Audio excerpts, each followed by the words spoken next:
বৈশাখে বাড়ি চলে গেছিলাম, তাই সকাল সকাল মা আমাকে ঘুম থেকে তুলে দিই। তারপর আমাদের একটা রিচুয়ালস রয়েছে, গরম বটির ছাঁকা নিতে হয় 3 বার।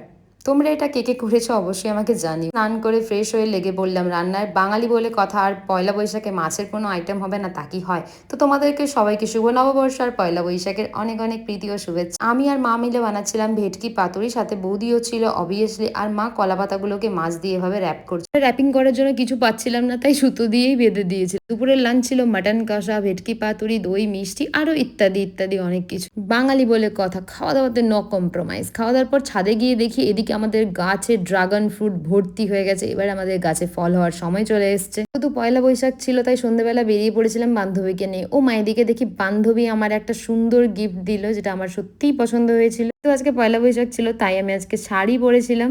এটা গিফট করেছিল আমাকে আমার বৌদি। আর আমরা এখন চলে এসেছি হলদিয়ার ইস্কনে। যেহেতু পয়লা বৈশাখ ছিল, তাই প্রভুজির দর্শনের জন্য প্রচুর দর্শনার্থীর ভিড় হয়েছিল।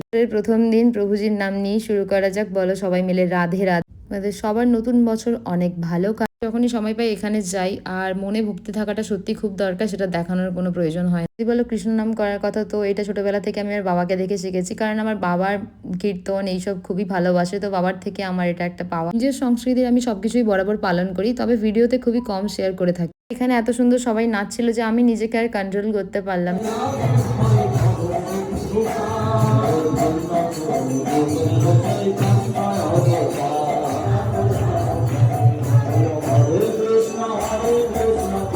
গৌর নিতাই প্রেমানন্দে, হরি হরি বল। নেচে ঘেমে আমার অবস্থা একেবারে খারাপ। যাই হোক, এবার আমার বছরের প্রথম দিনটা সত্যি খুবই ভালো কেটেছিল সব